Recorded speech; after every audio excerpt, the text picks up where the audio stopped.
everybody, so today's video is going to be about different types of hair removal and what's best for what part of your body. Okay, so the first thing I'm going to say is that the best type of hair removal is shaving, and a lot of people disagree with me, but let me explain why. So shaving doesn't pull hair, and you can cut yourself, but it's less, if you're skilled, you won't cut yourself. And also, you don't need to pull any skin. It's not going to hurt as much as waxing and threading and laser hair removal. The reason a lot of girls have trouble with shaving is that it cuts your hair blunt. What it does is it turns your hair like into the back of a pencil. So then when it's growing through your skin, it's going to grow out very thick at the top, and it's not going to look pretty, and also it can show up a lot more in your pores. A lot of girls have like strawberry legs, and if you've seen a guy's face, as guys shave more, the stubble is inevitable. So a lot of girls don't like to shave, but if you have very fine hair, shaving is really the best option for you. So what waxing does is it pulls the hair from the roots. So then when your hair grows back, it's not going to grow back like this blunt end. It's going to grow back like the tip, just like it did from the beginning. The reason that waxing lasts a really long time is that it pulls the hair out from the roots, so then your skin cells have to die and then go into the hair follicle and then grow up. Now, for some people, this takes forever, and that way it's wonderful when you wax. For some people, their hair reproduction rate is very, very fast, so then they end up having to wax almost as often as they would have to shave. Not as frequently, but very frequently. I am that way. I do have to wax quite a bit because my hair does grow very fast, and it's also very dark. So one problem that people have with waxing is that it takes, you have to wait for the hair to grow out to a certain length to be able to wax, so then it looks kind of, and the hair doesn't grow back evenly, so you can wax patches, but it just ends up being a waste of time, and you can't wax it all at once.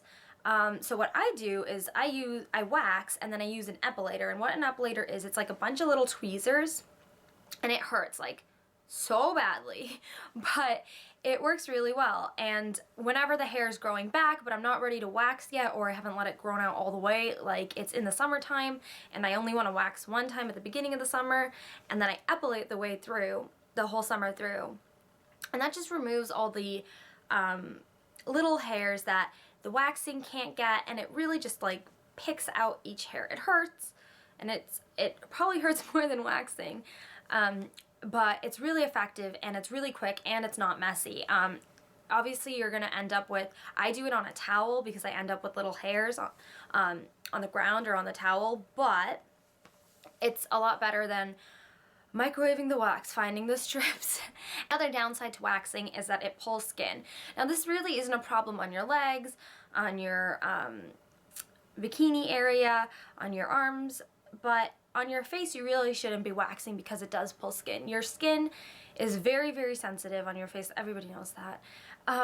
But especially around your eyes, on your eyebrows, if you keep pulling that skin, you are reducing the elasticity of the skin, and when you grow older, you are more likely to have hooded eyelids, droopy eyes, wrinkles, and you're not going to have tight, firm skin. Obviously, with time, your skin is going to lose some elasticity, but if you keep pulling at your skin, you're going to lose more. So one alternative to waxing is threading. And what threading does is it's kind of like an epilator for your face. You twist up the string, and actually let me go get a piece of string. So I just kind of learned how to thread, so I'm not like a master at it. So I'm not going to do it for you guys, but I'm going to show you how it works. What they do, did I get a knot?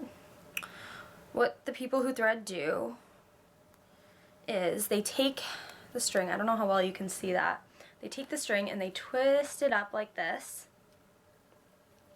and what it does is it forms, I don't know how well you can see that, but it forms like a bunch of little knots kind of that are very, very thin, and they can pick up hair and yank it out of your skin just like an epilator. The reason it doesn't pull skin the way waxing does is if you hold your skin taut, which is what eyebrow lady makes me do, you hold it taut, it's not going to pull the skin, whereas if you wax, you're applying wax onto your skin, and it's going to pull it no matter how tautly or how taut you hold your skin. So threading is a great option for the face. If you hold your skin taut, it's not going to pull the skin, and it's going to remove the hair just as well as waxing.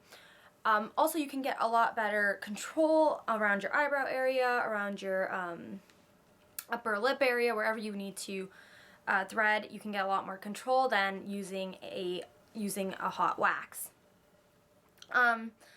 But there's another downside. It's just like epilating, where it really, really hurts. It's not all in one go.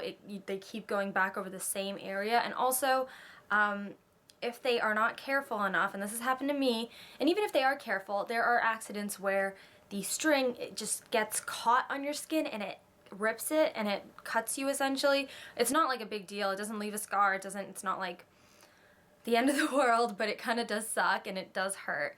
So if you have low tolerance to pain, I wouldn't suggest threading. I wouldn't suggest any of these. But it is a better option than waxing. The last thing I'm going to talk about are hair removal creams, and these are probably the worst option out of all of them because they are chemicals. And I am not a proponent of saying chemicals are bad, but the chemicals in hair removal creams are really horrible for you. Hit thumbs up if you want to see a video on what chemicals are in hair removal creams. But essentially how they work is that they get down into your pores and they dissolve the hair, but you have no way of, unless you know how to clean out your hair follicles and your pores, that those chemicals are going to stay in your body. And no matter what it is, you don't want a harsh chemical staying in your skin. It'll dry it out, it'll stick dirt in there, it just won't be fun. So in conclusion, there really is no best method of hair removal. If you can shave and you don't grow gross stubbly hair, then you are so lucky, and do that, because the other three methods are painful. They pull your skin and they can cut you and they are time consuming. But I hope that you learn kind of what kind of method you should use for what kind of hair you have or what kind of pain tolerance you have. And now you are more informed to make a decision as to how you're going to remove hair from different parts of your body. Okay, thanks guys for watching this video. Hope you guys have a great day. Don't forget to subscribe below and give this video a thumbs up if you liked it. Bye guys!